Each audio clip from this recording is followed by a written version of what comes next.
S, ಇನ್ನು August 1ರಿಂದ UPI ಪಾವತಿಗೆ ಕೆಲವೊಂದಿಷ್ಟು ಹೊಸ ನಿಯಮಗಳು ಬರಲಿದೆ. ನಿಮ್ಮ ದೈನಂದಿನ ವಹಿವಾಟುಗಳ ಮೇಲೆಯೂ ಕೂಡ ಇದರ ಪರಿಣಾಮ ಬೀಳಲಿದೆ. ಇನ್ನು balance, transaction check, auto pay time ನಲ್ಲಿಯೂ ಕೂಡ ಭಾರಿ ಬದಲಾವಣೆ ಆಗಲಿದೆ. ಈ ಬದಲಾವಣೆ ವೇಗವಾಗಿ ಮತ್ತು ಸುರಕ್ಷಿತವಾಗಿ ಮಾಡಲಿದೆ UPI ಅನ್ನ. ಬಳಕೆದಾರರು ಕೆಲವೊಂದಿಷ್ಟು ವಿಷಯಗಳನ್ನ ನೆನಪಿನಲ್ಲಿಟ್ಕೊಳ್ಬೇಕು ಅಂತ ಈಗಾಗಲೇ ಮಾಹಿತಿ ಕೂಡ ಅಪ್ಡೇಟ್ ಆಗಿರುವಂತದ್ದು.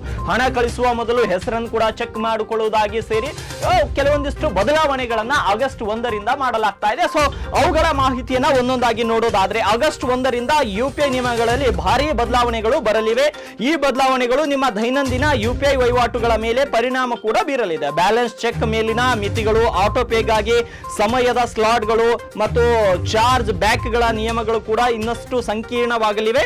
ಇನ್ನು ಆಗಸ್ಟ್ 1ರಿಂದ ಬರುವಂತಹ ಪ್ರಮುಖ ಬದಲಾವಣೆಗಳಲ್ಲಿ ಬ್ಯಾಲೆನ್ಸ್ ಚೆಕ್ ಮಿತಿ ಮೊಟ್ಟ ಮೊದಲನೇದು. ಇನ್ನು ಮುಂದೆ ನೀವು ದಿನಕ್ಕೆ ಗರಿಷ್ಠ 50 ಬಾರಿ ಮಾತ್ರ ನಿಮ್ಮ ಬ್ಯಾಲೆನ್ಸ್ ಅನ್ನ ಚೆಕ್ ಮಾಡ್ಕೊಳ್ಬಹುದು. ಅದರಿಂದ ಅನಗತ್ಯ API ಕರೆಗಳು ಕಡಿಮೆ ಮಾಡಬಹುದು ಮತ್ತು ಸಿಸ್ಟಮ್ ಕೂಡ ವೇಗವು ಕೂಡ ಹೆಚ್ಚಾಗುತ್ತೆ ಅಂತ ಹೇಳಲಾಗ್ತಾ ಇದೆ. ಇನ್ನು ಎರಡನೇದು ಲಿಂಕ್ ಮಾಡಿದ ದಾಖಲೆಗಳ ಮಾಹಿತಿ. ನಿಮ್ಮ ಮೊಬೈಲ್ ಸಂಖ್ಯೆಗೆ ಯಾವ ಬ್ಯಾಂಕ್ ದಾಖಲೆಗಳು ಲಿಂಕ್ ಆಗಿವೆ ಎಂಬುದನ್ನ ಗರಿಷ್ಠ 25 ಬಾರಿ ಮಾತ್ರ ನೋಡ್ಕೊಳ್ಬಹುದು. ಮತ್ತು ಆಟೋ ಪೇ ಪಾವತಿಗಳಿಗೆ ಸಮಯದ ಸ್ಲಾಟ್ ಗಳನ್ನ ಬುಕ್ ಮಾಡಲಾಗಿದೆ. ಅಂದ್ರೆ ಚಂದಾದಾರಿಕೆ ರಹಿತ, ಅಂದ್ರೆ ಏನು ಕೆಲವೊಂದು ಸಬ್ಸ್ಕ್ರಿಪ್ಷನ್ ಬೇಸ್ ಆಟೋ ಪೇಮೆಂಟ್ ಗಳಿರುತ್ತಲ್ಲ, ಇವುಗಳಿಗೂ ಕೂಡ ಕೆಲವೊಂದು ಟೈಮಿಂಗ್ ಸ್ಲಾಟ್ ಗಳನ್ನ ಬುಕ್ ಮಾಡಲಾಗಿದೆ. ಬೆಳಗ್ಗೆ 10 ಗಂಟೆ ಮೊದಲು, ಮಧ್ಯಾಹ್ನ 1 ಗಂಟೆಯಿಂದ ಸಂಜೆ 5 ಗಂಟೆ ನಡುವೆ ಮತ್ತು ರಾತ್ರಿ 9:30 ನಂತರ ಆಟೋ ಪೇ ಪಾವತಿಗಳು ನಡೀತವೆ.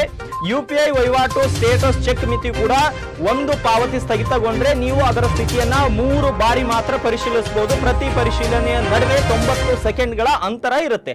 ಈ ಎಲ್ಲ ಬದಲಾವಣೆಗಳು UPI ಸರ್ವರ್ ಮೇಲಿನ ಹೊರೆಯನ್ನ ಕಡಿಮೆ ಮಾಡುತ್ತೆ. ಇದರಿಂದ ಸೇವೆಗಳು ಸ್ಥಗಿತಗೊಳ್ಳುವಂತಹ ಸಮಸ್ಯೆಗಳು ಇನ್ನು ಮುಂದೆ ಬರಲ್ಲ ಅಂತ ಹೇಳಲಾಗ್ತಾ ಇದೆ. ಬ್ಯಾಲೆನ್ಸ್ ಚೆಕ್ ಮತ್ತು ವಹಿವಾಟಿನ ಸ್ಟೇಟಸ್ ಚೆಕ್ ಮಾಡುವಾಗ ಮಿತಿಯನ್ನ ಇರುತ್ತೆ, ಇದನ್ನ ನೆನಪಿನಲ್ಲಿಟ್ಕೊಳ್ಳಿ. ಎರಡನೇದು ಆಟೋ ಪೇ ಪಾವತಿಗಳಿಗಾಗಿ ಸಮಯವನ್ನ ಆರಿಸಿಕೊಂಡು ವಹಿವಾಟುಗಳನ್ನ ಮಾಡಿ, ಇದನ್ನು ಕೂಡ ನೀವು ನೆನಪಿನಲ್ಲಿಟ್ಕೊಳ್ಬೇಕು. ಮತ್ತು ಹಣ ಕಳಿಸುವ ಮೊದಲು ಹೆಸರನ್ನ ಸರಿಯಾಗಿ ಚೆಕ್ ಮಾಡಿ, ಇದರಿಂದ ವಂಚನೆಗಳು ನಡೆಯದಂತೆ ತಡೆಯಬಹುದು. ಮತ್ತು ಚಾರ್ಜ್ ಬ್ಯಾಕ್ ಗಳನ್ನ ಪದೇ ಪದೇ ಮಾಡುವುದನ್ನ ತಪ್ಪಿಸಿ ಮತ್ತು ಮಿತಿ ಮೀರಿದ್ರೆ ತೊಂದರೆ ಆಗಬಹುದು. ಇವೆಲ್ಲವನ್ನು ಕೂಡ UPI ಬಳಸುವಂತಹ ಗ್ರಾಹಕರು ಈ ಒಂದು ವಿಷಯಗಳನ್ನ ನೆನಪಿನಲ್ಲಿ ಇಟ್ಕೊಳ್ಳಲೇಬೇಕಾಗುತ್ತೆ.